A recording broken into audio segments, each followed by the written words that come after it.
Amna arrived just before dusk, the sky the color of a healing bruise, yellowed purple pressed thin over the roofs of a quiet cul-de-sac. The house at the end of the street stood apart, larger than the others, its windows dark as if it were holding its breath. She checked the address again, even though she already knew it was right. There was a feeling in her chest that had nothing to do with nerves and everything to do with being watched. She told herself it was just another babysitting job. Easy money. One night. The door opened before she knocked. Mrs. Hale smiled too quickly. Amna. You're punctual. Good. She had the practiced cheer of someone who had rehearsed friendliness in a mirror. Behind her, the house smelled faintly of bleach and something sweet, like rotting fruit. Mr. Hale hovered a step back, tall and pale, his eyes skimming past Amna's shoulder as if counting shadows.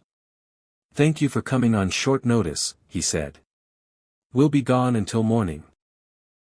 They ushered her inside, voices overlapping, words tumbling out in a rush. Shoes off. Phone on silent. No guests. No music. No sudden movements. Keep your voice calm. Don't ask personal questions. Don't touch anything that isn't offered. Mrs. Hale pressed a laminated sheet into Amna's hands. House rules, it read, in neat black print. There were 12 rules. Rule 7 made her blink. If Monroe becomes agitated, raise both hands and say clearly, "Dooba dooba." Repeat until calm is restored. Amna laughed once, softly, assuming it was a joke. Neither parent laughed back. Mr. Hale leaned closer. It's important, he said. You must follow the rules exactly. Monroe is sensitive, Mrs. Hale added. She's been through a lot. They said her name the way people said weather warning. Monroe appeared at the top of the stairs, silhouetted against the dim hallway light. 16, Amna guessed, but there was something younger in her posture, the way she clutched the banister like it might disappear. Her hair hung in uneven curtains around her face. Her eyes were too steady. She stared at Amna without blinking. This is Monroe, Mrs. Hale said brightly. Say hello. Hi, Amna said, lifting her hand in a small wave.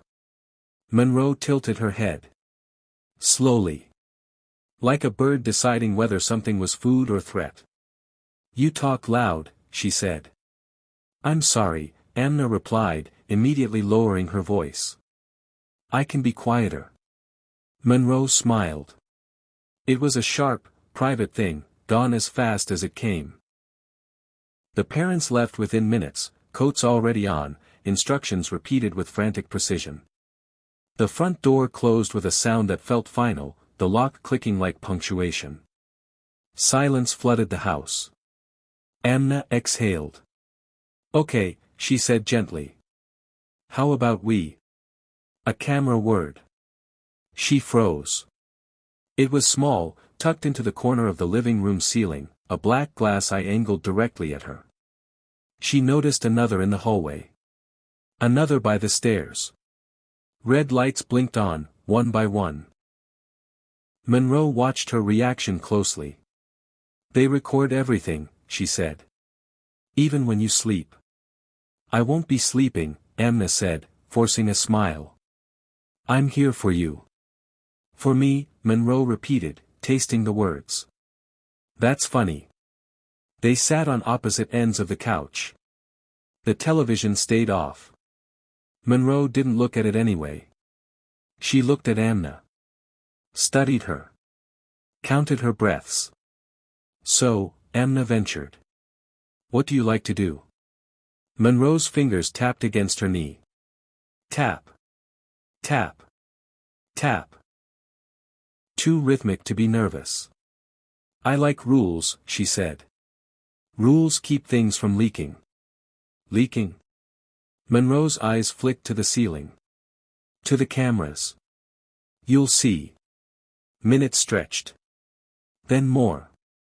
The house made small, unsettling noises, pipes ticking, a distant thud like someone shifting their weight upstairs.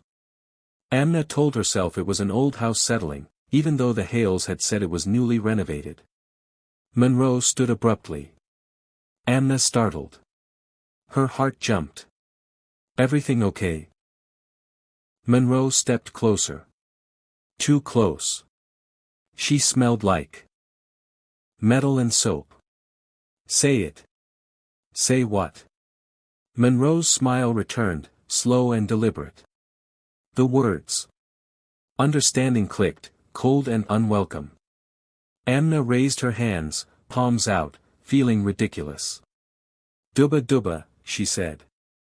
Monroe's face transformed. Her shoulders relaxed. Her eyes softened. She let out a breath that sounded almost like relief. Again. "Dooba dooba." The cameras hummed louder, as if leaning in. Monroe nodded, satisfied, and backed away. "Good," she said. "You learn fast." Amna's skin prickled. "Why do I need to say that?" "Because," Monroe replied, her voice suddenly flat, "when people don't, bad things remember us." Amna laughed weakly. "That's spooky." Monroe's gaze sharpened. "My brother didn't laugh." The air shifted. Thickened. "He was loud," Monroe continued. "He broke rules. He made things angry." She looked directly into one of the cameras now. They watched when he did it. Amna swallowed. "I'm sorry about your brother." Monroe tilted her head again. "Are you?" "Yes." Monroe stared at her for a long moment, then shrugged. "Okay. Let's play a game." "What kind of game?" "A quiet one." She gestured toward the hallway.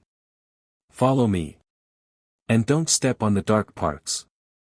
Amna stood, every instinct screaming to refuse, to leave, to run.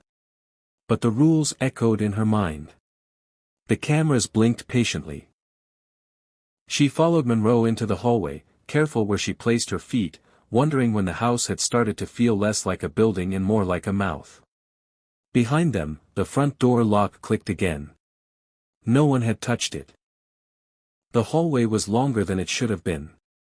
Amna noticed it immediately, the way the walls seemed to stretch as they walked, the ceiling dipping just low enough to make her shoulders tense.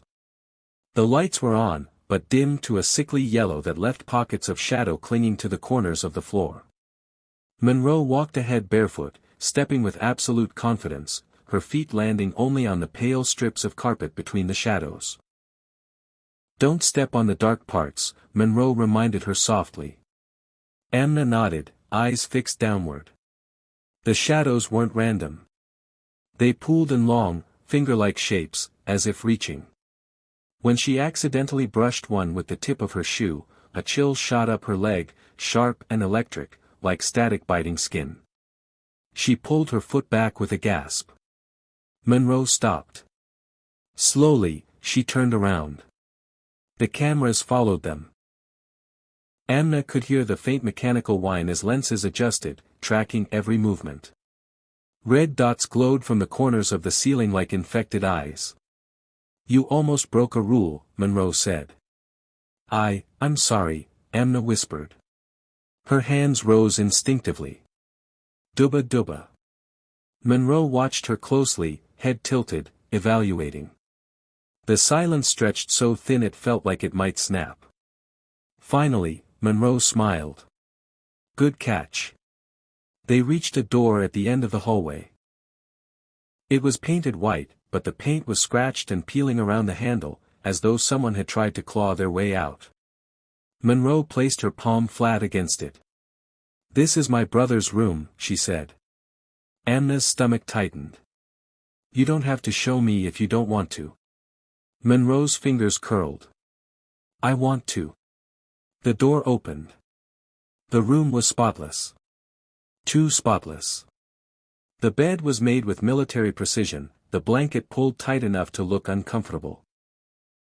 A shelf of trophies lined one wall, soccer, debate, something academic Amna couldn't identify. A teenage boy's life, preserved like a museum exhibit. But the air felt wrong. Heavy. Pressurized. Amna noticed the walls first. Thin scratches ran along them at shoulder height, looping and overlapping, as if someone had traced the same desperate path over and over. Her throat went dry. He didn't listen, Monroe said calmly. He said the rules were stupid.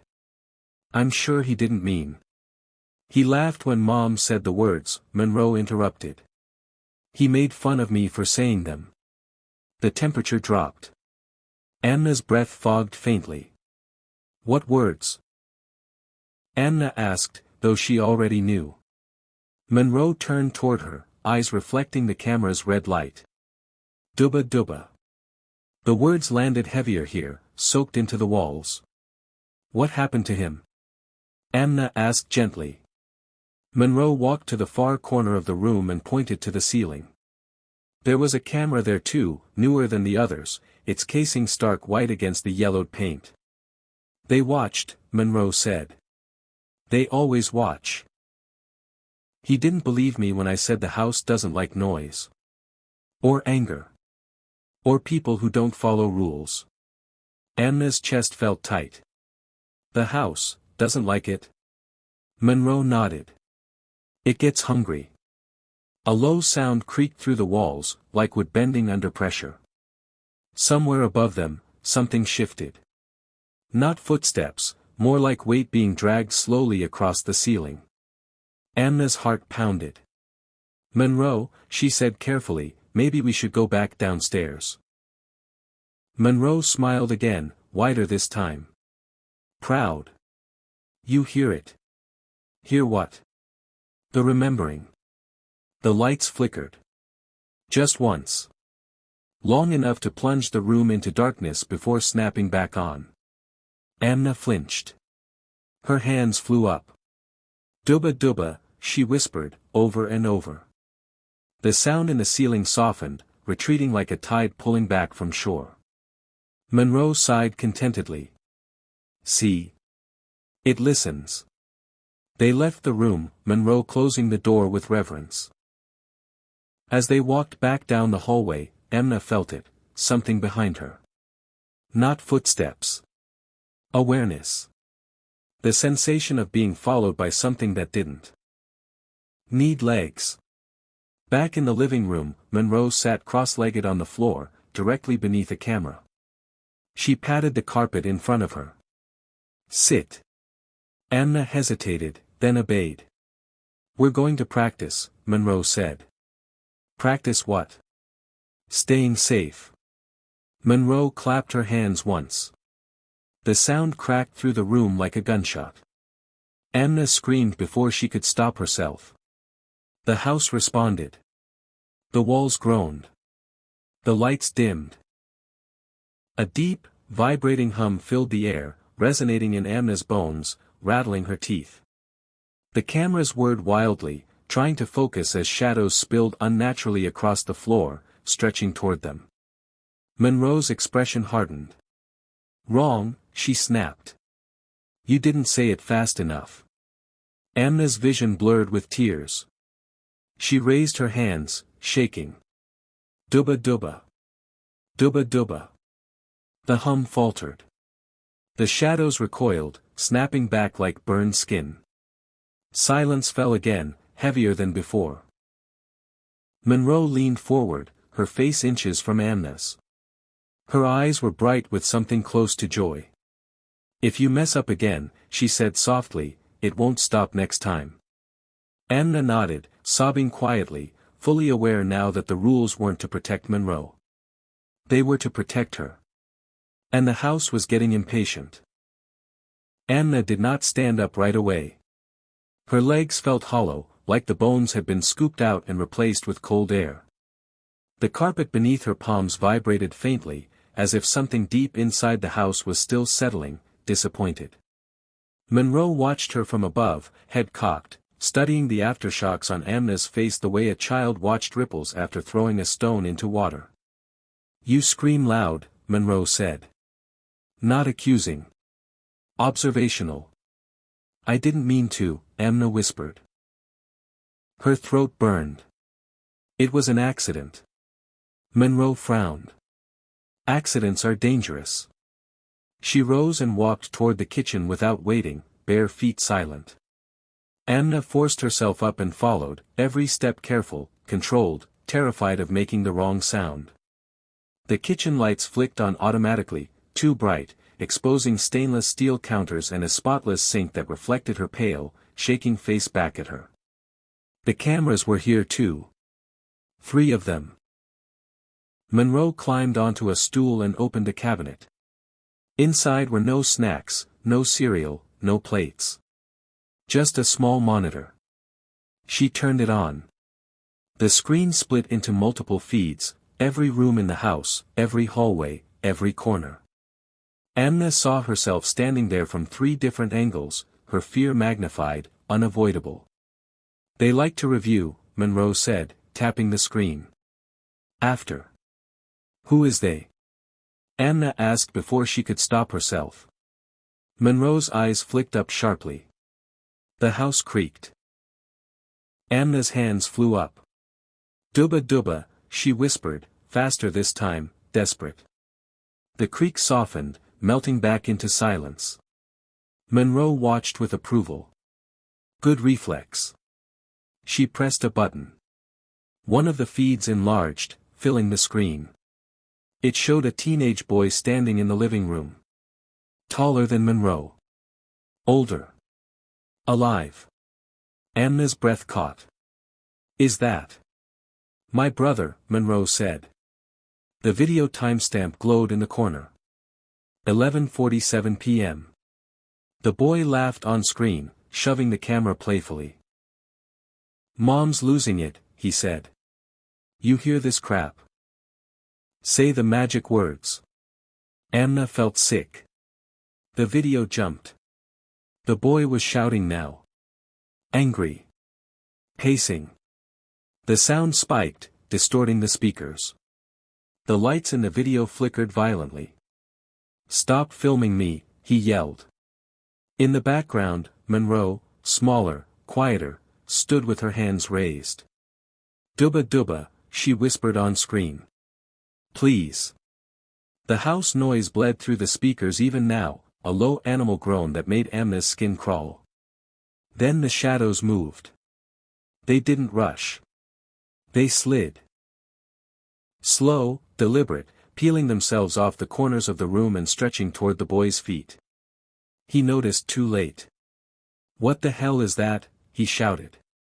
Monroe covered her ears. The boy screamed. The video cut to static. Amna staggered back, bile rising in her throat.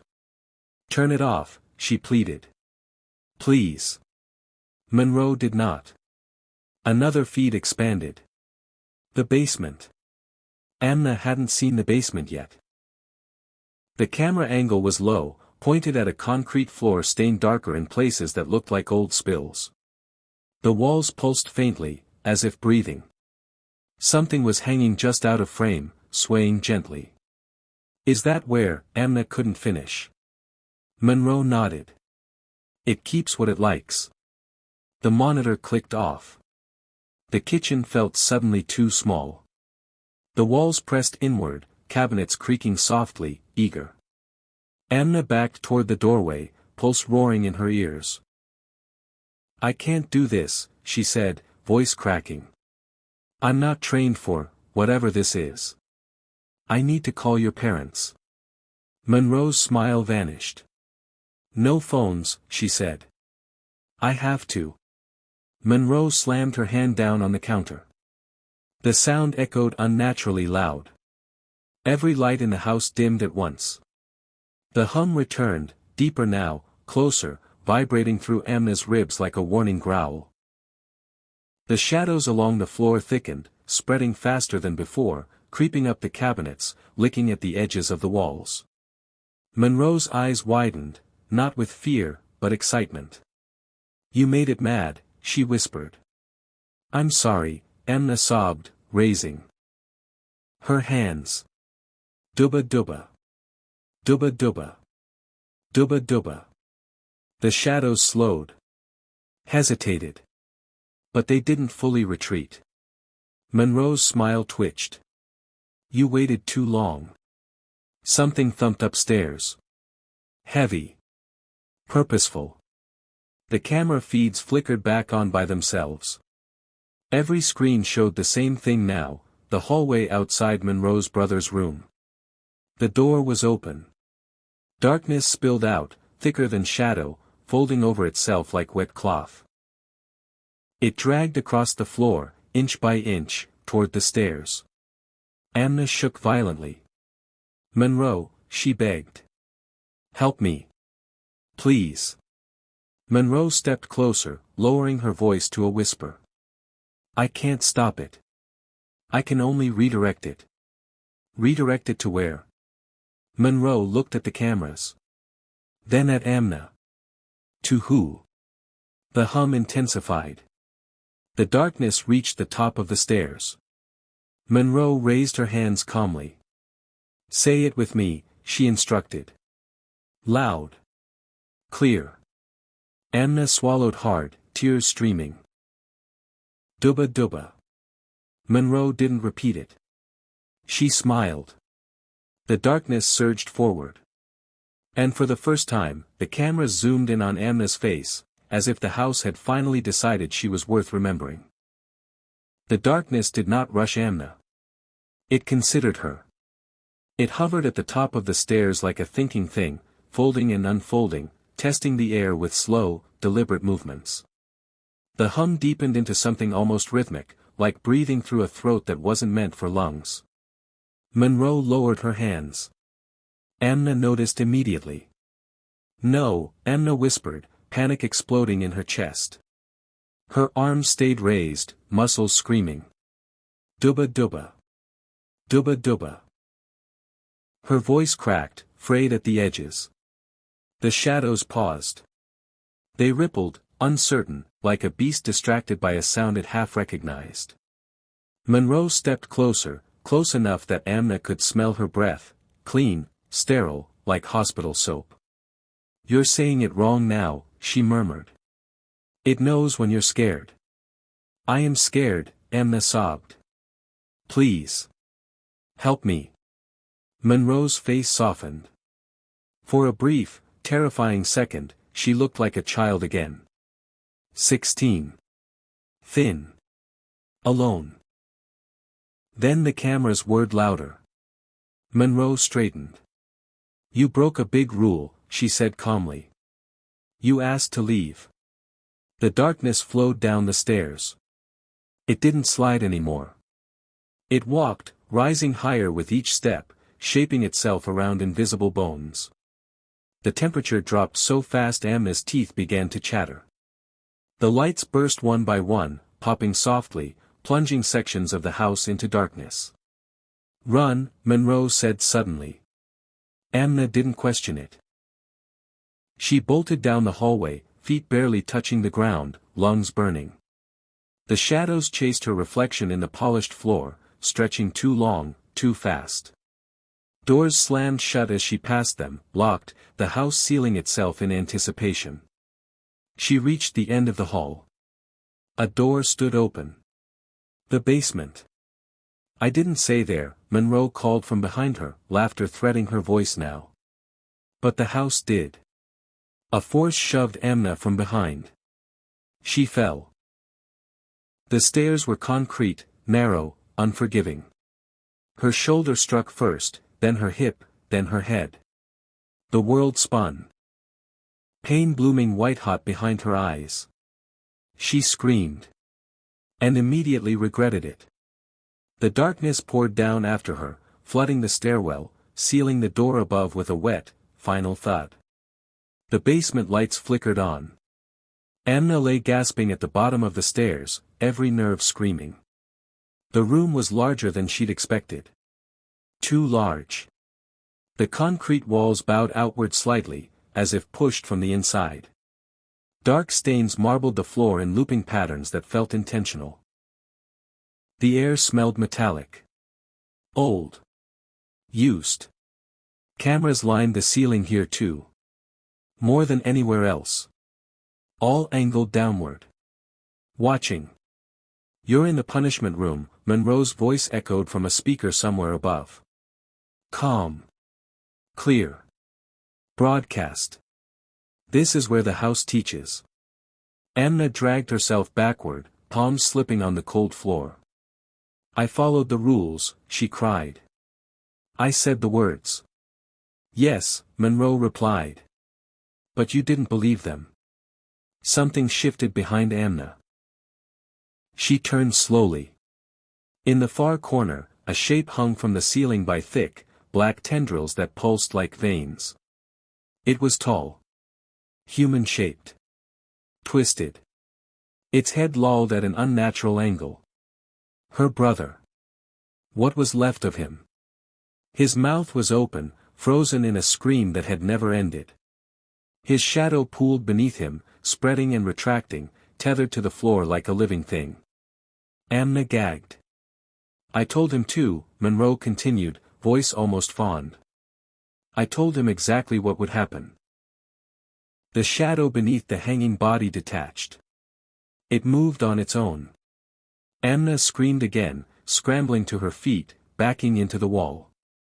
Her hands flew up instinctively. Dooba dooba. Dooba dooba. Dooba dooba. The shadow recoiled slightly, but not fully. It was closer now. Taller. A suggestion of arms, of fingers forming and unforming, testing shapes. You're shaking, Monroe said. That makes it curious. The light strobed. The shadow lunged. Amna felt something wrap around her ankle. Cold, wet, impossibly strong. She crashed to the floor, nails scraping uselessly against concrete as she was dragged inches closer to the center of the room. Please, she sobbed. I'll do anything. Monroe was silent for a moment. Then, anything? Yes. Stay, Monroe said. That's all it wants. Someone new to stay. The shadow tightened. Images flooded Amna's mind, other babysitters, other strangers, faces stretched in terror, voices screaming the wrong words too late. The house remembering them. Keeping them. No, Amna whispered. You're using it. Yes, Monroe said simply. It keeps me safe. The shadow surged upward, climbing Amna's body like a second skin. Cold seeped into her bones. Her vision dimmed, edges blurring, the camera's red light smearing into glowing halos. Her mouth moved on reflex. Dooba dooba. The shadow hesitated. It trembled. Monroe gasped softly through the speaker. No. Say it right. Amna focused. Forced the words out clearly. Strongly. Dooba. Dooba. The shadow screamed. Not with sound, but with pressure. The walls shook violently. Cracks raced across the concrete. The hanging body convulsed, tendrils snapping like overstretched wires. The shadow tore itself away from Amna and recoiled, slamming into the far wall, thrashing wildly. Monroe screamed too, angry this time. Stop. The cameras flickered. Amna collapsed, coughing, gasping, alive. The house howled. Above her, something broke. And for the first time since Amna arrived, the house sounded hurt. But houses that feel pain don't forgive. They punish. And the night was far from over. The house went quiet in the way predators do when they're injured. Not empty. Not safe. Just listening. Amna lay on the basement floor, every breath scraping her lungs raw, the concrete cold enough to burn. The shadow had retreated, but it hadn't vanished. It clung to the walls now, smeared thin like spilled ink, twitching in slow, irritated pulses.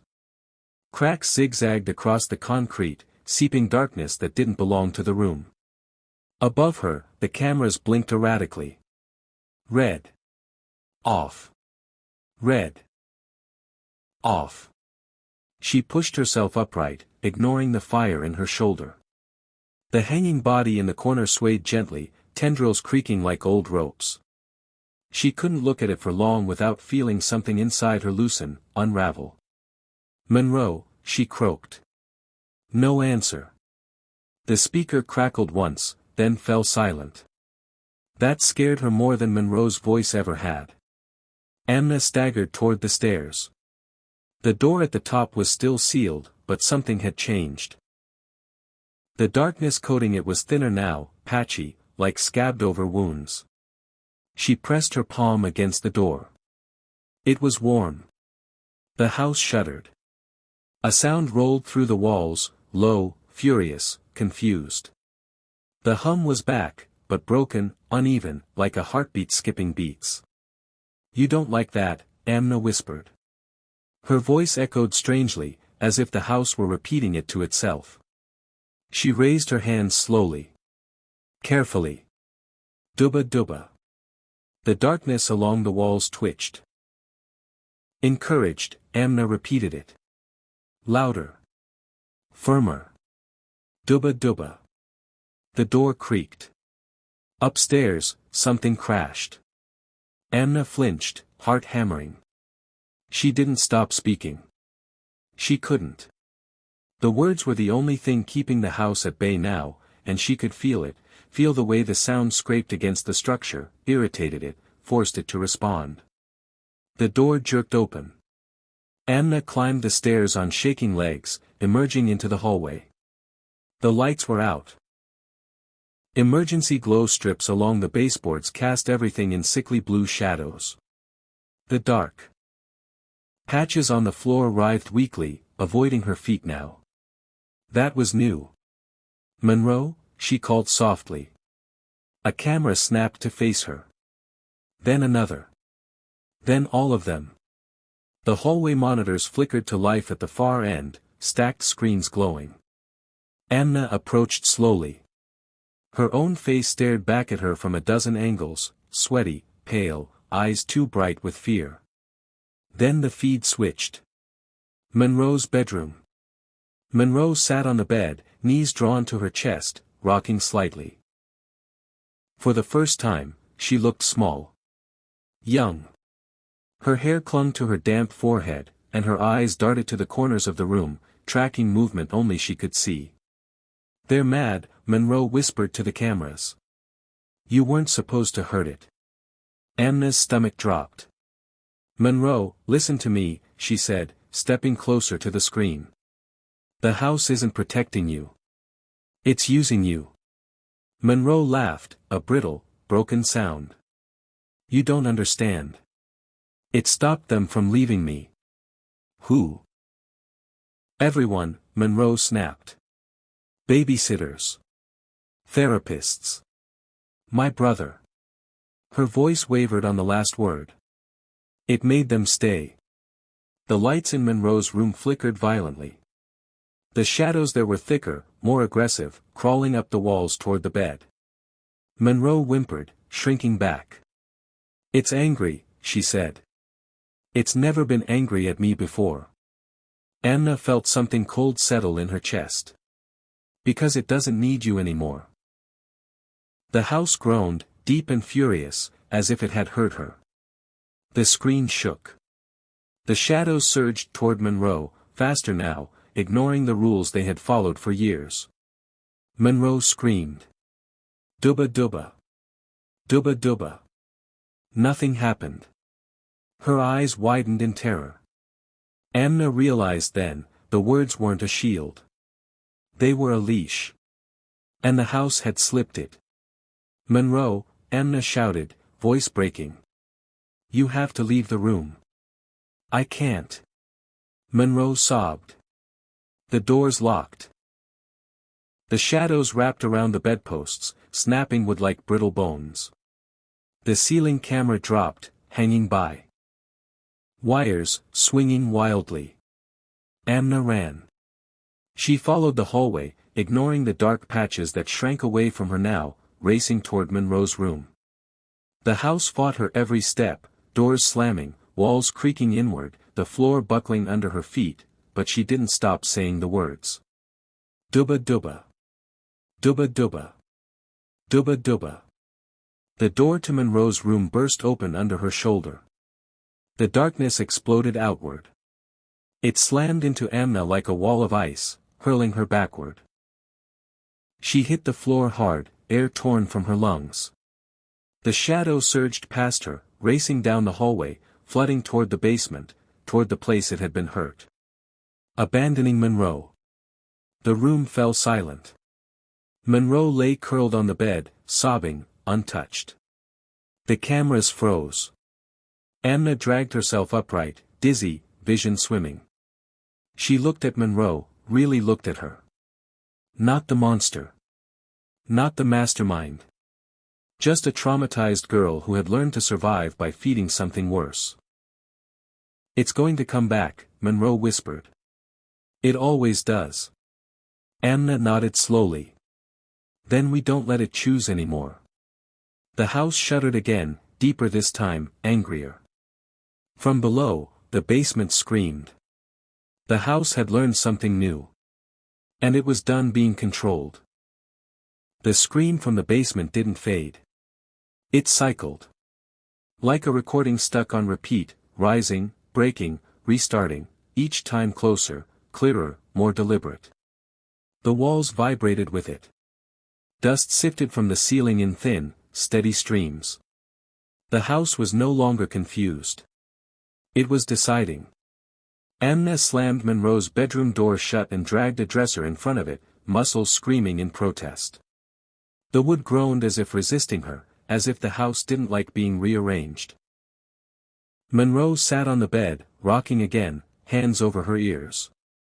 It's not supposed to sound like that, she whispered. It's supposed to listen. Amna turned to her, chest heaving. It listened because you fed it, she said. Because you gave it people. Monroe flinched. I didn't give them. It took them. And you helped it keep them, Amna said, softer now. Because you were scared. I get that. The rocking slowed. The scream cut off mid-note.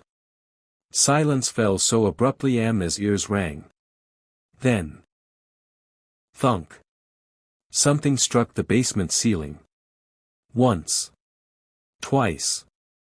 Each impact sent a shudder through the floorboards beneath their feet. Monroe whimpered. It's coming up. Amna grabbed Monroe's wrists, forcing her to look up. Listen to me. The words don't protect you anymore. They never did.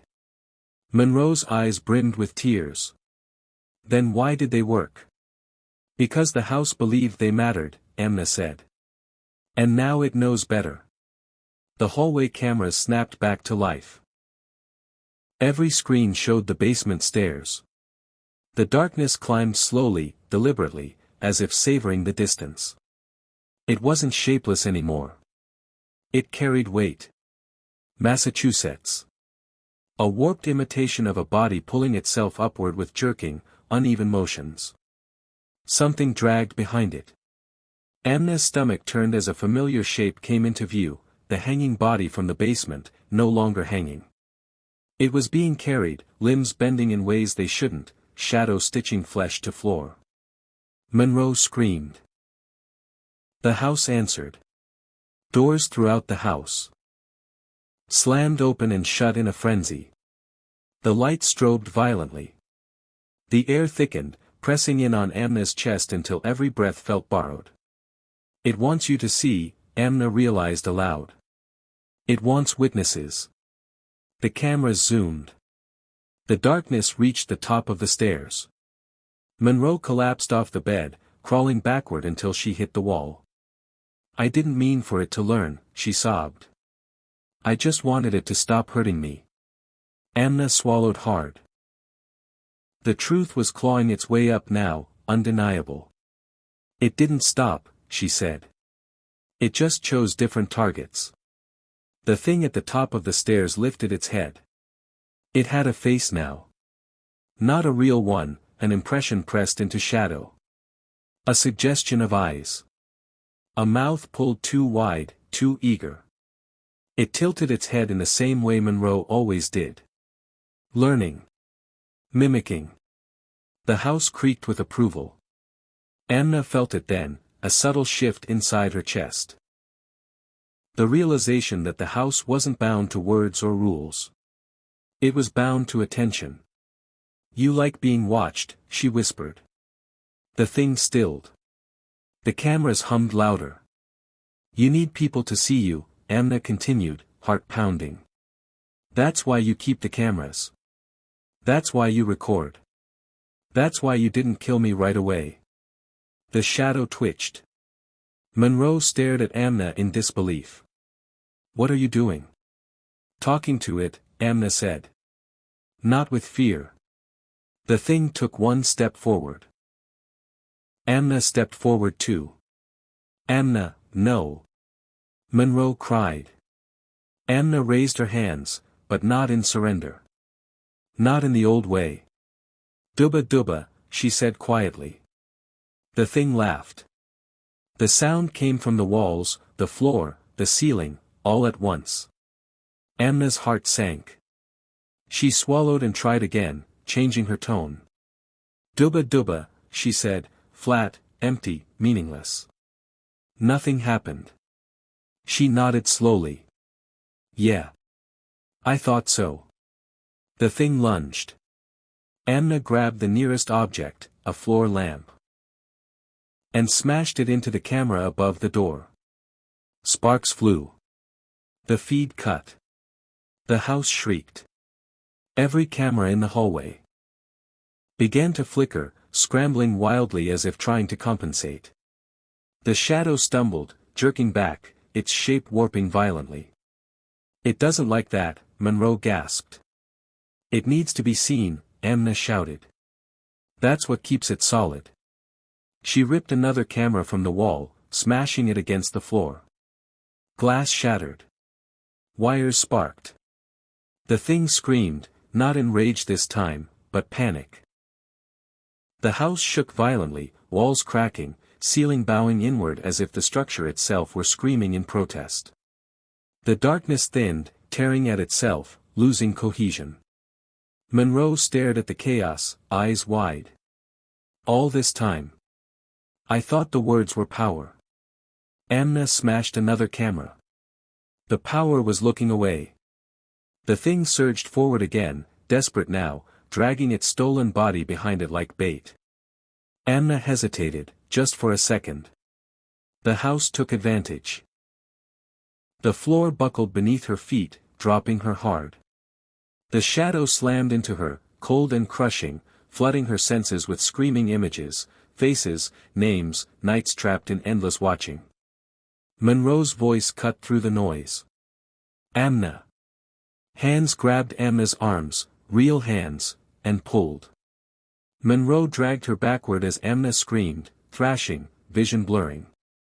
Together, they tumbled into Monroe's bathroom, slamming the door shut. Monroe locked it.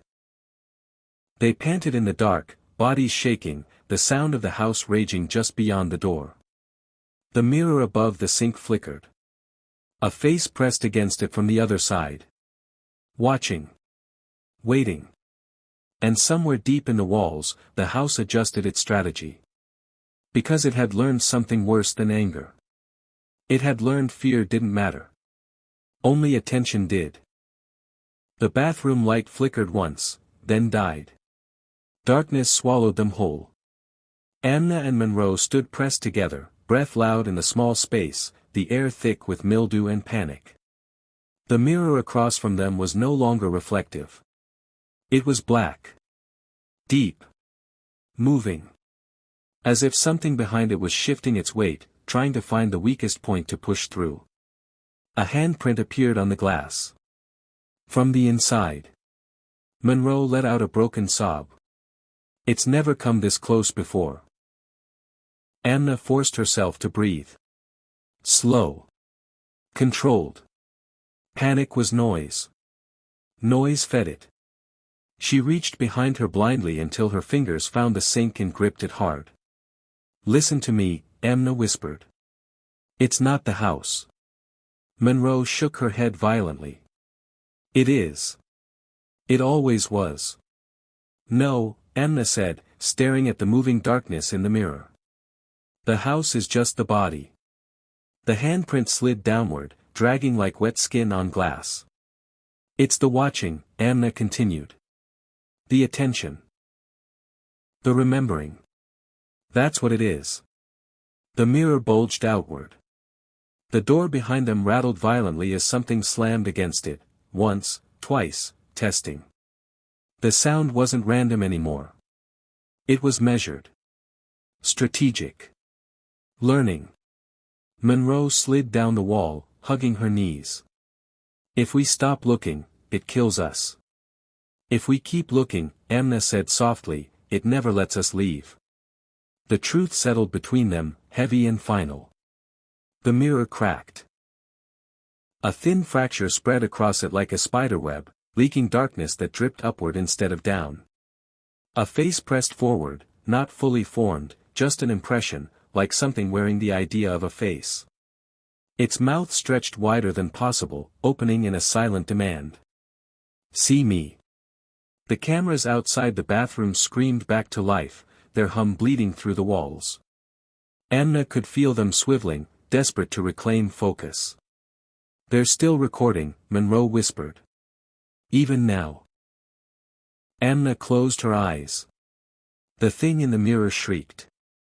Not in sound, but in absence. Like all noise being sucked away at once. The pressure slammed into Amna's head, memories flashing violently, every babysitter interview, every smile, every rule handed over like a contract written in fear. She opened her eyes. And looked away. She turned her back to the mirror. Monroe gasped. Amna. Don't look, Amna said firmly. No matter what you hear. No matter what it shows you. The mirror screamed. The door exploded inward, slamming against the wall, splintering wood. Cold flooded the room as the shadow poured in, no longer pretending to be human, stretching tall and jagged, pieces of faces flickering across its surface, her brothers, the babysitters, strangers pulled from forgotten nights. The cameras whirred so loudly it hurt. Amna reached back blindly and grabbed Monroe's hands. Close your eyes. I can't, Monroe sobbed. It needs me.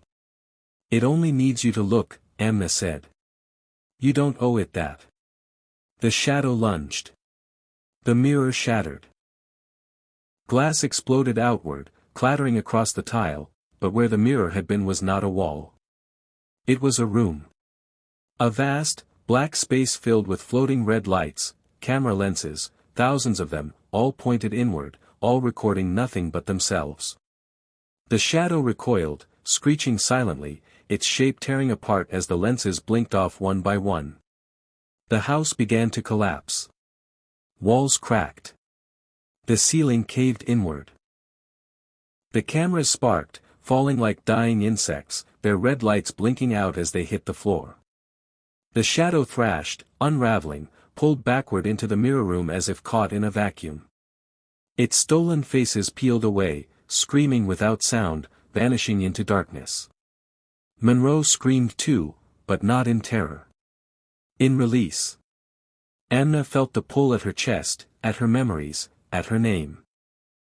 She dug her heels into the floor and held Monroe tighter, refusing to look back, refusing to witness its end. With a final violent snap, the mirror space collapsed in on itself. Silence. Real silence. The house sagged, settling like a corpse finally allowed to rest. Morning light spilled through a broken window somewhere down the hall. Amna opened her eyes. The bathroom was just a bathroom again. Cracked tiles. Broken mirror. No darkness. No movement. No hum. Monroe lay on the floor beside her, breathing shakily. Alive. The cameras were dead. Days later, they said the house was condemned. Structural failure. Faulty wiring. Old surveillance system shorted out during the collapse. They never found Monroe's parents. Never found the basement body. They said trauma explained the rest. Amna never babysat again. Sometimes, late at night, she feels it, that itch between her shoulder blades. The sense of being almost remembered. And sometimes, in dark rooms, when no one is looking, she still whispers, just once. Dooba dooba. Not because it works. But because somewhere, something that no longer exists still wishes it did. And some habits, like watching, never fully die.